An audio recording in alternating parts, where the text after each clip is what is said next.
Games happen on December 16th. We got a few games. Let's go over them. The first game is the Sixers finally got a win over the Charlotte Hornets. Not exactly the best team. The Sixers, they're now 1.5 games behind the 10th seed, which is the Detroit Pistons. I do think if Embiid gets healthy, we don't know when that's going to be, they're going to start winning some games. And they're in the East, so, they should make the plains as bad as they are, as bad as they have been this year. So Andre Drummond gets the run. Of course, we want to stream him until Embiid comes back. 15 rebounds, 2 steals, and block in 28 minutes. That's pretty good. Paul George played 40 minutes. He had his best game of the season so far with 33 points, 6 threes, 8 assists, 2 steals, and a block. He needs to do that more often. It is against a bad team. Paul George tends to disappoint us in bigger games, but this is a good game.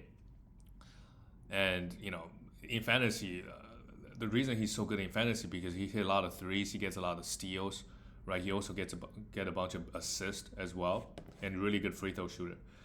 Tyrese Maxey, 40-point game as well, very big game, 4 steals, 6 threes. Yeah, he's putting up big numbers. Hopefully his hamstring holds up. And Kelly Oubre Jr., what a game from him, played 40 minutes. We need to roster him too. He could really destroy your percentages. But 2 steals and a block, 9 rebounds, 4 assists. 4 assists, this is not something he does very often. But again, this game is against the Charlotte Hornets. And then we look at Charlotte Hornets, we have LaMelo back. He only played 26 minutes, but really good game in 26 minutes. 3 threes, 11 assists, and 4 steals. Didn't shoot the ball well, but welcome back, LaMelo. Brandon Miller only played 31 minutes as well. The minutes is a little bit weird. I don't know why Miller's minutes is so low. But he should still be fine. I'm not worried. Him and LaMelo, they're literally the entire offense. 1 block and 2 threes. Mark Williams, he's starting and he's playing. That's really good. But only 17 minutes. So for now, we just have to hold, right? I think at some point he's going to start getting more minutes. Miles Bridges only played 28 minutes. I don't know why they're not giving him more minutes. They gave minutes to Cody Martin, 28. But Miles Bridges, if he's on the waiver wire, I would pick him up and just see how it goes. But this year for sure, he's not the same guy he was last year because LaMelo Ball is healthy, right? He's not getting the minutes, he's not getting the usage, right? Just different situation compared to last year. So he's not a must roster right now. Move on to the next one. The Detroit Pistons, they beat the Miami Heat, in overtime. The Detroit Pistons, they're not good, but they're winning games this year, 11-16, and they beat the Heat at home. Oh my God, huge minutes from all these guys. Wow, this is overtime. Jimmy Butler, what a game from him, 19 rebounds, 10 assists, 4 steals and a block, 35 points. We know he wanted out. He wanted to go to a contending team. So let's see how this develops. Right? If Jimmy Butler does get traded and they don't get anybody back, right? Some of the other guys like Duncan Robinson, they might need to play him a little bit more. Terry Rozier probably needs to get picked up, right? If Jimmy Butler gets traded, depending on who they get back, of course. But something to monitor. Haywood Highsmith, if she starts, no, not really interested. Ben Adebayo, not the best game with Tyler Hero.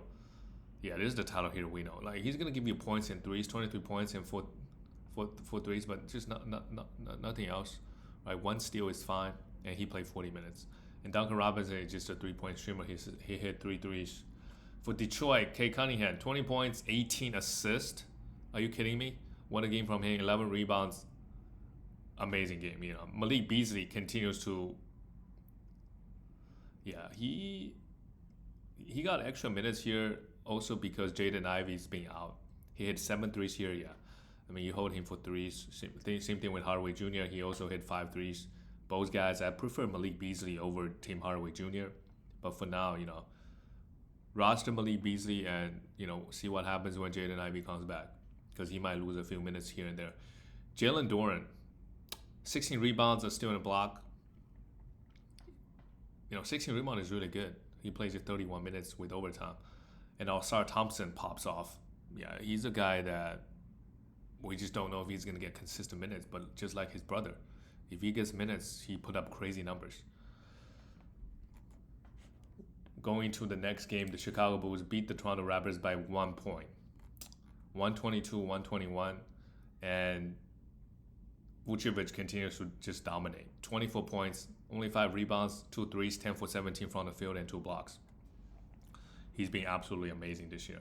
And with Zach LaVine and I think Josh Giddey also got hurt, he was having an amazing game before he got hurt. 11 rebounds, almost a triple-double with 2 steals and a block. Let's see how serious this is. But, if he's going to be out, I think Lonzo Ball, definitely we could stream him. We just don't know how many minutes can he actually play with his knee. 7 assists, a steal and a block, 2 threes. He can still put up numbers in fantasy. It just percentages are very poor, but he can put up a lot. He took 9 shots, 8 of them are threes. He get assists, get defensive stats, and get rebounds. Kobe White, 5 assists and 3 steals, no rebounds, and I take 19 points. Okay game from him. And with Zach LaVine out, I think Ayo Dosunmu, he's somebody we could definitely stream. Look how many minutes he played. He played 40 minutes here. And we have a Taylor Horton Tucker sighting. He played 25 minutes. We all know this guy. He's already washed at 25 or 26. So I don't think he's somebody we need to worry about. But Lonzo Ball, let's stream him. If actually this week the schedule is weird, so probably not a good time to stream Lonzo. But yeah, if next week, let's say Giddey's out for a week, Lonzo will have some streaming value. Can maybe help you win. Just pops off. Toronto Raptors. How about RJ Barrett? 32 points, 9 assists, 2 threes. I think RJ is really his counting numbers. In category leagues, his ranking is still not very good because he's just so bad. His percentage is just so bad, particularly his free throw. 119th ranked player, shooting 72% of 6 attempts, but he goes 8 for 9 here. If he can shoot high 70s, right? He's a top 70 player. His counting numbers have been insane this year. 23 points, 7 rebounds, and 6 assists. Right, still doesn't get a lot of defensive stats, but that's okay. He got 1 steal and 2 blocks here, and 2 threes. RJ has improved a lot. In points leagues, he must be killing it, right? If you can sell high on him, I would. But try to sell to a team that's punting free throws. I think they might value him a lot higher, right? Try to get a top 40-ish type of play. But depending on what you need, he provides such good counting numbers, right? If you have an efficient team, then I think you should definitely try to sell RJ. Otherwise, I would hold, because his rankings doesn't look that high. Grady Dick also had an amazing game, but again, everybody's out. Emmanuel Quickly, Scotty Barnes, right? They're all out. So of course, some of these guys, they're gonna get a little bit high usage. Right? 27 points and 3 threes for Grady Dick. That's also good, but also try to sell high. Jacob Pertl also got hurt. If he gets hurt, Chris Boucher might have some streaming value. Right, he played 21 minutes. We all very familiar with Chris Boucher. He gets 25 to 30 minutes. He can really pop off. He can put huge numbers. So let's see how long Pertl is going to be out. I might be picking up Chris Boucher or even Kelly Olynyk. Right, depending on how many minutes they get. We move on to the next one. Well, this one wasn't close. Cleveland Cavaliers beat the Brooklyn Nets. Brooklyn Nets traded Dennis Schroeder, so we can look at who really benefited from Schroeder's absence. The Cavaliers, it's easy work. Darius Garland, Donovan Mitchell, none of them really had a good game. It was just too easy for them. Jerry Allen, Mobley, they all played 23 minutes. That's a problem when you're so good that it hurts your team's fantasy value, because you just blow them out. They only played 23 minutes. So for Brooklyn Nets, from the first game, who benefited? Ben Simmons. I didn't know he was capable of playing 31 minutes. I thought they were holding him back because, he's very injury prone. But hey, he played 31 minutes, and he played with Claxton too. Yeah, then we need to pick up Ben Simmons. Also try to sell high on him, because he's gonna get hurt. He's gonna miss a lot of games, and I don't know if he can play 30 minutes a night every night. But this is really good. 8 assists, 2 steals, 4 rebounds. That's really good. 8 assists and 2 steals. If he can average close to that, absolutely must roster in category leagues, especially if he punting threes. Keon Johnson, did he benefit? He had 5 fouls, and Cam Thomas is going to be back, so I wouldn't pick up Keon Johnson. Right? Shake Milton had a lot of hype. I would hold on to him for 1 or 2 more games. because he just played a horrible game. Maybe at some point, they're gonna give him more minutes, and it's all experimenting right now, right? They're experimenting different lineups, and who knows, there might be more trade coming. Dwayne Finney-Smith, also another guy that we could pick up and just see how many minutes he gets. But even if he gets 30, I don't think he's that attractive. He's not that of an attractive option. Cameron Johnson, 3 threes. I would try to sell high on him too. Who knows? He might get traded. And Jalen Wilson coming and get huge minutes. I would pay attention to him. He had 2 steals and 4 threes. But maybe monitor for a few more games and make decision. And also depend on who you have on your roster, right? If you have a bunch of really bad players, you're looking for upside, like Jalen Wilson, I'll pick up, right? I would hold on to Shake Milton. I would 100% pick up Ben Simmons if he's still on the waiver wire. Right? Maybe Keon Johnson, but Cam Thomas comes back, he's going to take his minutes. The next one is a wild one. The Denver Nuggets beat the Kings 130-129. High scoring game. Jokic didn't play that well, didn't shoot the ball that well, but 14 rebounds, 13 assists, 2 steals and block. Still a crazy line from Jokic. I think that Denver if they're a top 3 seed, Jokic is going to be MVP. If they can make it, even top 4. Because he's putting up numbers that just, right? I know Shea is doing very, very well, but I think it's pretty fair to say OKC just really has a stacked team, right? Shea can just cook. But Denver is like everything's going through him, right? OKC without Shea, they can still win games. They probably still a 500 team because Jalen Williams is still very, very good, right? You have Shed Holmgren who's out, Isaiah Harten's not. They got a lot of guys who can play basketball. For Denver, Jamal Murray finally has a good game with 28 points and 4 threes. And Russell Westbrook, he needs to be rostered everywhere. I think in category leagues at this point, he's been starting. He works pretty well with Jokic, right? Almost a triple-double here. So he's going to hurt your percentages, yes, but the upside is there. 10 assists, 3 steals, 9 rebounds. Pretty good stuff on Russell Westbrook. And I'll try to sell him at the same time because Christian Braun is out, right? But Russ has been getting a lot of minutes, so it's not like they're just going to give him 15 minutes. Even Christian Braun comes back, maybe they rethink about their starting lineup, but they're going to use him. But just maybe not 35 minutes every night. It'll be nice he played only 22, and it'll be nice he played 33. Aaron Gordon also played pretty well, but I don't think he's a must roster. It's fine to have him. It's just like no category really stands out from Aaron Gordon. He doesn't have a category, right?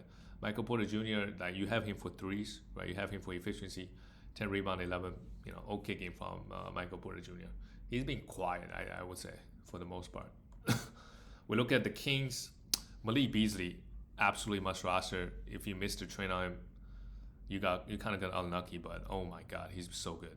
25 points, 10 assists, a steal, and 3 blocks for threes. Amazing stuff from him. I know Kevin Huerter is being out. Maybe they mess around with his minutes again, but finally they realize how good he is. So, absolutely must roster everywhere. He can legit put up top 50 numbers. And Kings' offense is very friendly for fantasy. And especially he can get a bunch of assists. He got 10 assists here. I know they're dealing with a bunch of injuries, but yeah, really good stuff. Maybe they keep starting him.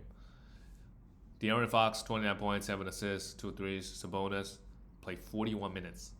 Huge game from him as well. 14 rebounds, 6 assists, and 3 steals. And DeMar DeRozan, he's cooled off quite a bit. 17 points, 2 steals is still fine. And Keon Ellis also got 32 minutes. The guy gets so many defensive stats, so if you want to stream defensive stats, yes. He's getting minutes because a bunch of guys were out on the Kings. Let's go to the last game of the day. We have the Utah Jazz. Yeah, this is another blowout. Got blown out by the Clippers, 107-144. Pretty ugly for the Jazz. Keontae George, as bad as they played, he still got 33 minutes. So 4 for 7 from the free throw line, 2 for 11. This is horrible stuff. But again, in category leagues, I would still hold. I know he's hurting you, right? He's still have that upside. But like, if your team doesn't need assist, I would try to sell him. Try to get any value back, because his biggest category is assist, and assists is hard to find on the waiver wire, right? If his biggest category is steals or threes, right, I would have a much easier time letting him go, right? Starting point guard in the NBA that plays over 30 minutes a night consistently, they have value in fantasy, right? Just like with centers, they play 30 minutes. Maybe they're really bad, but they get 30 minutes. You just kind of have to have him because the blocks. Colin Sexton, not so much. 15 points, right? Jordan Clarkson, both of those guys, they're not must rosters. You could stream them. Walker Kessler continues to produce, right? I only played 23 minutes, but still in the block, 10 points, 5 for 6 from the field, pretty good game. And John Collins continues to get, maybe they try to trade him, continues to get huge minutes. Amazing. I would try to sell high on him. I just don't know. Maybe they trade him, right? I just don't know why they're playing him so much. I don't think he's part of the future. And they're holding back Lauren Markkinen, only 25 points, only 25 minutes, 17 points, 2 steals, and 3 threes. I think Lauren Markkinen is going to be very undervalued next year going to the draft. You might get him 4th round or 5th round, right? That would be a really good pick there. He's just having a horrible year and then, on a bad team. Always the shutdown risk. So you might be able to get him cheap next year. But on the per game basis, if they just let him play, he's really good. Second round player. Doesn't hurt you anywhere, efficient. For the Clippers, James Harden played 30 minutes. He popped off. Amazing. But he's been cooling off quite a bit, to be honest. 41 points. His assists has dipped a lot too. Chris Dunn, always streamed for assists and steals. Did exactly that. Zubac had 19 points and 12 rebounds. Amir Coffey. Norman Powell also had a big game. Yeah, everybody ate versus the bad Jazz team. They don't really play defense. And Kevin Porter Jr. came off the bench, 1 for 8, but look at the assists, 6 assists and 3 steals and 8 rebounds. Kevin Porter Jr. is kind of Russell Westbrook, right? If Harden is out, we could stream him for some counting numbers. And we're still waiting for Kawhi. Clippers, they shot 60%. Amazing stuff. All right, guys, I will see you tomorrow. Actually, yeah, there's only one game tonight. It's the NBA Finals. All right, see you.